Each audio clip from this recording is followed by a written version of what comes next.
Hello, YouTube. Do you like stories of hidden treasures and about treasure hunters? Well, let me tell you one about ancient treasures and precognition, and you will learn some history in the meantime. Golden staters of the Bosporan Kingdom and one Cossack who had dreams of a treasure. Precognitive dreams, in simple terms, are any dreams that give you information about the future you wouldn't otherwise have. Well, a treasure is always someone's tragedy, according to the Russian archaeologist Andrei Novichokhin. First of all, because it was hidden.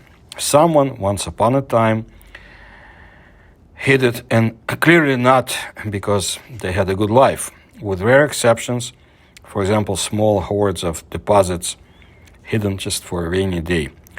While money was buried in the ground or walled up in troubled periods of history, during economic and political upheavals, wars and rebellions. Some people hid money in an effort to save it. Someone would bury depreciated coins, hoping that the crisis would end and the money would regain its value, and maybe even be traded at a new, more favorable rate. Often people hid treasures in a moment of danger, trying to save their savings from looting. But the biggest tragedy of the treasures is that they remained unclaimed, meaning the owners never returned for them. This means that the fate of the person who hid the treasure turned out to be quite sad. Most likely, he or she died after taking information about the place where they hid their treasure, and they took it to the grave, never coming back for the treasure. So let's talk about the treasures of the Bosporan Kingdom. You see, the south of Russia, primarily the Kerch and the Taman peninsulas that comprise the territory of the ancient Greek Bosporan Kingdom. Well, it's rich in treasures of that ancient era. The 1,000-year-old history of Bosporus is full of upheavals. The invasions of the Scythians and the Sarmatians, devastating wars, rebellions, strife between pretenders to the throne, the expansion of Rome, and economic crisis. Some events are known from the reports of ancient authors, and we learn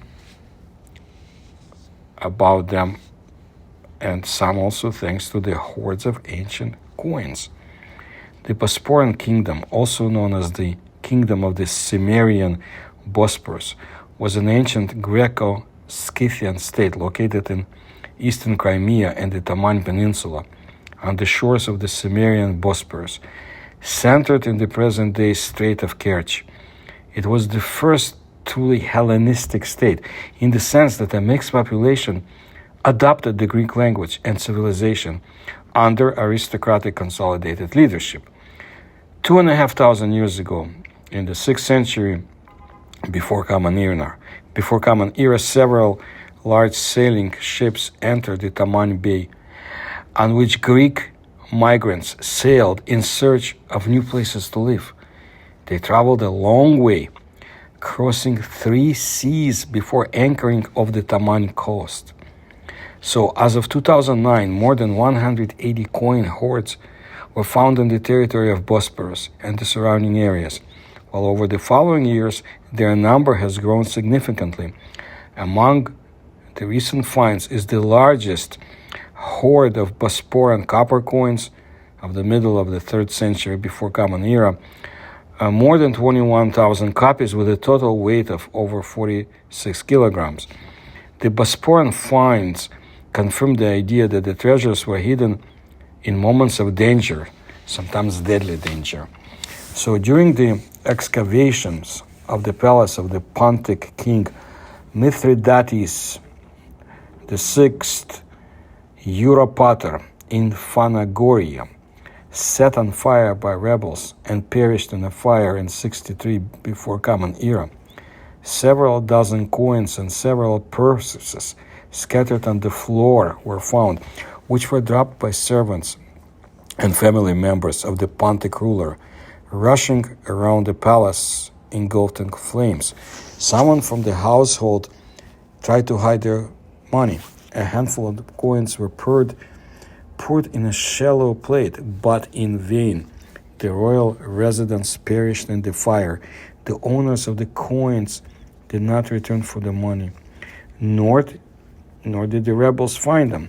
Silver and copper coins hidden by a layer of ashes were discovered by archaeologists at the beginning of the 21st century.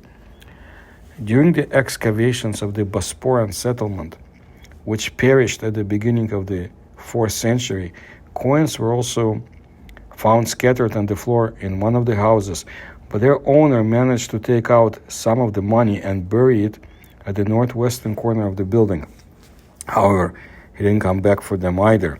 The real tragedy occurred at the same time in the 4th century. It was recorded during the excavations of the Bosporan city of Kepa on the Taman Peninsula. The treasure was found against the wall on the inside of the house that perished in the fire. Shortly before the hiding, the coins were carefully counted, packed in columns of 10 to 15 pieces, and placed in some kind of soft bag made of leather or fabric. Literally a meter from the treasure, the remains of its owner were found. The skeleton of an adult lay on his back in an unnatural position for burial, and the skull was fractured. The house was looted and burned. The owner was killed, but he managed to hide his savings. The money never got to the attackers. Ancient treasures are discovered in different ways. Sometimes they are found during archaeological excavations. In some cases, their site location is carried out with maximum accuracy. Not a single detail escapes the attention of scientists. The treasures discovered during excavations become full-fledged historical sources. But more often, treasures are found by an accident during excavation or construction work. If such treasures end up in museum collections, they also become objects of study by scientists. And although, due to the circumstances of the discovery, some of the information turns out to be lost, such treasures are also able to shed light on the events of the past. Sometimes people search for treasures consciously. Some regions of Russia have repeatedly experienced a boom in treasure hunting. In attempts to discover ancient treasures, ancient documents, maps are studied, legends are checked. There are also cases when mystical visions or dreams become the guiding thread. An example of such a revelation, the treasure hunter's path and its result, are remarkably described in the Coelho's book, The Alchemist. However, you should not go far for examples. The story of the discovery of the treasure trove of Bosporan coins discovered in 1845 in the south of Russia, in the village of Taman, is filled with dreams, visions, mysticism, and prophetic voices. In 1819, Alexei Taranenko, a 16-year-old Kazakh from the Temryuk village, had a dream for the first time in which a certain maiden demanded that he go to the old Turkish fortress in the city of Taman, dig the earth there, and learn things and money. The dream was repeated 3 times, each time filled with specifics. The exact excavation site was indicated, 2 stone tombs hidden underground and filled with jewels were shown, and the persons intended to help the treasure hunter were named. The father of the young Kazakh and the 2 of his comrades, Ivan Miroshnichenko and Sava Chorny. An impressionable and deeply religious young man believed in the prediction and began to convince his father and comrades to search for the treasure. The 4th dream determined the date for the start of the excavation in the spring of 1824, after Easter. Having received permission from the commander-in-chief of the Black Sea Kazakh Army, Major General Vlasov, the Kazakh treasure hunters began excavations. It should be mentioned that the Turkish fortress in Taman was located on the site of the Turkic Khazar period, that would be from 6th to 10th centuries. The city may have been called Tumen Tarkhan. In Russian, it was known as Tmutarakan. In ancient Greek, it was Hermonassa, one of the largest cities in the Bosporan Kingdom. The cultural layer of this settlement reaches 12 meters and contains strata of different epochs from the 6th century before Common Era to the 18th century. 2 weeks of research by Alexei Taranenko and his assistants did not bring significant results. Then a large clay jug with 2 ears, probably an ancient Greek amphora, was found, and a few days later stone slabs with reliefs and a statue about 1 meter tall. 5 days later, an underground passage leading from the fortress was discovered under a layer of lime. Major General Vlasov, who arrived at the excavation site, was pleased with the results. Especially the Kazakh commander was impressed by the opening of the underground passage, and he ordered 6 more Kazakhs under the command of Yesaul Yefim Pulentsov to help Taranenko. Yesaul is a post and a rank in the Russian and Ukrainian Kazakh units. However, the newly arrived Kazakhs turned out to be dissatisfied with the work assigned to them to dig out soil in vain, and began to express offensive expressions and cuss words to Alexei Taranenko and his visions, and mentioning, among other things, blasphemy. Outraged by this, the vision reappeared in a dream to the Kazakh and demanded for the selfish thoughts of one of the seekers and blasphemy of others to stop searching for treasures. Yesaul Pulentsov reported this to his superiors, and the excavations in the Turkish fortress were interrupted.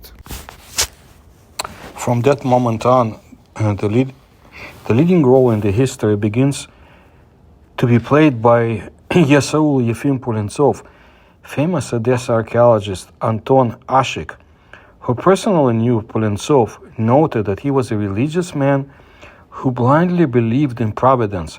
In Taranenko's dreams, he saw an indication from above. 3 years later, in 1827, mystical dreams began to visit Alexei Taranenko again, who at the time served in one of the fortifications near Anapa. The vision demanded that the Kazakh, along with 2 former comrades, continue the treasure hunt under the leadership of 2 Yesauls, Pulentsov and Barilko. However, disappointed with the results of previous research, Taranenko was in no hurry to start work. Having found out about the visions, stubborn Yesaul Pulentsov, on the contrary, began to actively seek the resumption of the excavations in the old Turkish fortress. After describing Taranenko's dreams and the course of the initial research, Pulentsov asked Major General Zavadovsky, the ataman or military leader of the Black Sea Kazakh army, to dismiss the seekers from the service in order to continue the work.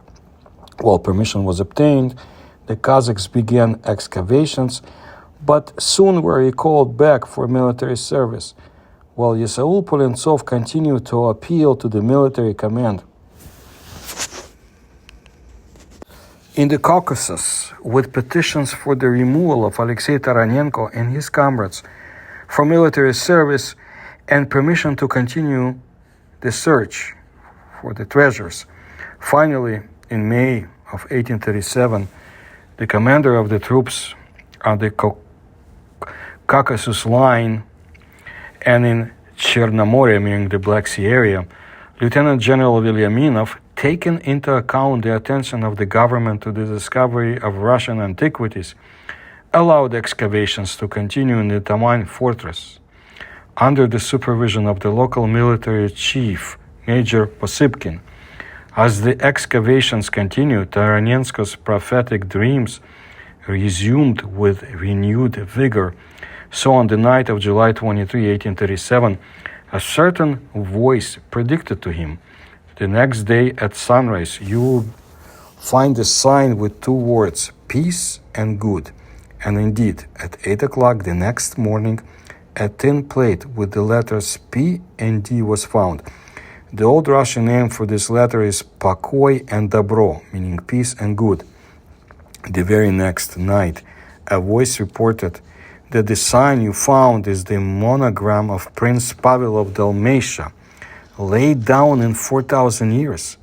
You will find another one that proves everything. 2 weeks later, on August 9, 1837, a second tin plate was found covering a large rusty key. The inscription on it was read by the treasure hunters as follows: "Gold is laid here in the length and width of a fathom and a knee thick by Prince Pavel the Dalmatian in 4,000 years."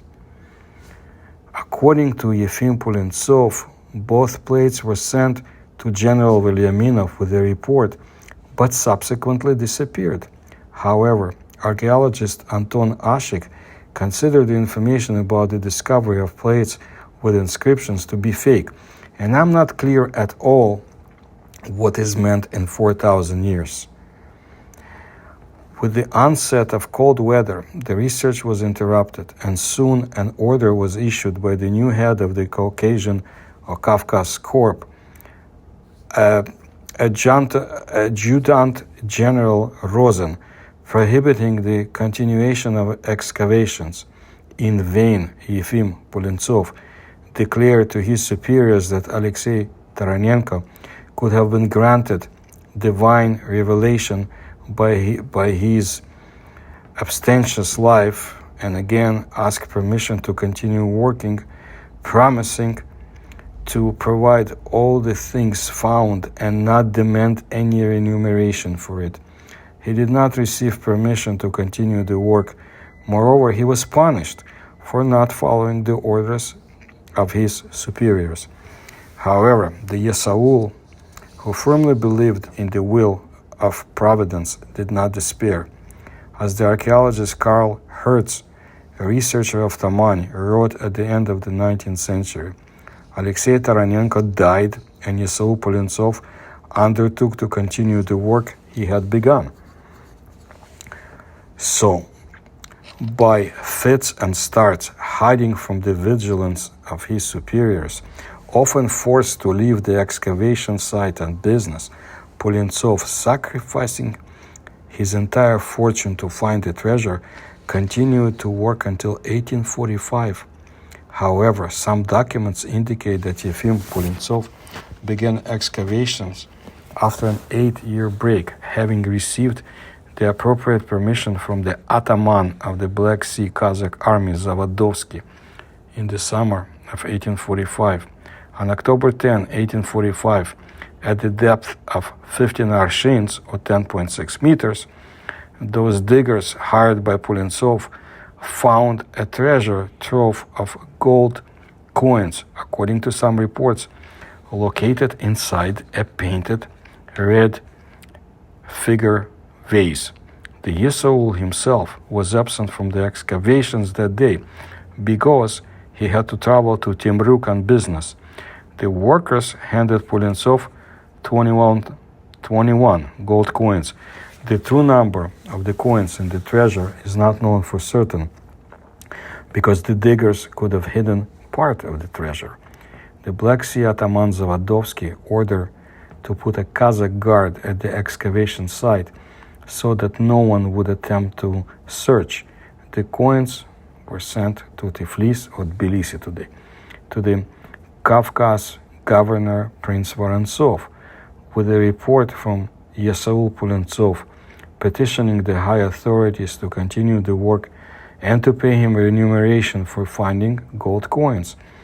The preserved part of the treasure contained 17 coins of Pantikapayon, the capital of the Bosporan state, and 4 coins of Cyzicus, or Kizik in Russian, a large trading center located on the southern shore of the Marmara Sea.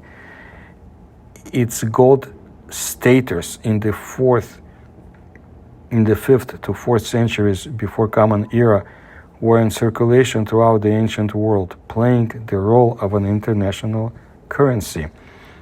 His Excellency Prince Vorontsov ordered to pay Yesaul Pulintsov for each Kazakian stater weighing 3.5 zolotniks, 10 rubles in silver, for each Panti Kapayon coin weighing 2 zolotniks, to pay 2 chervonets.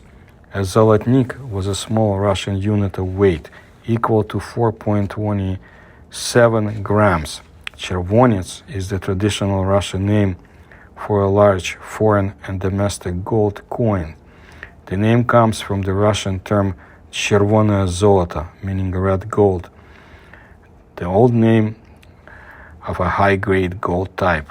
Originally, this gold coin was identical to the gold ducat of 3.5 grams, 98.6% fine gold. Well, in total, Yefim Pulintsov received 139 rubles in silver for the treasure he found.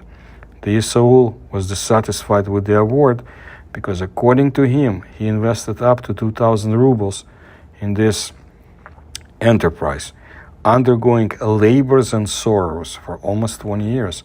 However, Prince Vorontsov allowed Pulintsov to continue the excavations. In agreement with the director of the Kerch Museum of Antiquities, Anton Ashik, and at his own expense, the enterprising Yesaul enthusiastically set to work because he was firmly convinced that the huge treasure promised by the prophetic dreams had not yet been discovered and should be searched further. However, Providence decreed otherwise. In the winter of 1847, the Kazakh treasure hunter Yefim Pulintsov died, and the search in the abandoned Turkish fortress was stopped by order of the governor in the Caucasus. The family of the Kazakh officer who had lost a breadwinner would receive assistance in 100 rubles in silver. Usually, treasures are named after the place and year of the discovery: Anapa, 1882, Sudak, 1959, Kepsky, 1962. There are few cases when treasures are named after the person who found them. The treasure discovered in Tamань in the autumn of 1845 was named Pulintsovsky. This is how Yefim Pulintsov forever entered the history of Russian numismatics. The fate of the coins from the Pulintsovsky treasure is difficult to trace. It is known that some of them in the second half of the 19th century were in large private collections, the numismatic collections of Prince Kochubey, Count Uvarov, Prince Sibirsky. In various ways, some of the coins ended up in the State Hermitage Museum. There is an assumption that the 2 Panti Kapayon staters stored in the State Historical Museum also originate from the Pulintsovsky treasure. The Pulintsovsky treasure is the only coin treasure of the 4th century before Common Era containing only gold staters found on the territory of the Bosporan Kingdom. Regardless of how many coins it actually contained, it was hidden by a very wealthy resident of the ancient Hermonassa around 330 before Common Era. The Panti Kapayon staters of the treasure are real works of ancient art. On their front side, the head of a satyr is depicted in profile or in 3/4 turn. In Greek mythology, a satyr is a male nature spirit with ears and a tail resembling those of a horse. The stater was an ancient coin used in various regions of Greece. The term is also used for similar coins imitating Greek staters, minted elsewhere in ancient Europe. Satyr, the deity of fertility, was considered the patron saint of Pantakapion, the capital of Bosporus, and was often depicted on coins minted there. One of the first kings of the Bosporan Spartokid dynasty was also named Satyr. The reverse of the coin depicts another symbol of the Bosporan state, the winged griffin. A fantastic creature clutches a spear in its mouth. A wheat ear is under its feet, and around the figure of the griffin is the abbreviated name of the city of Pantikapion, Pan. It is generally believed that the griffin armed with a spear on the coin represents the defender of the main wealth of the Bosporan Kingdom, the bread grown here, the trade of which was the basis of the economic power of the state.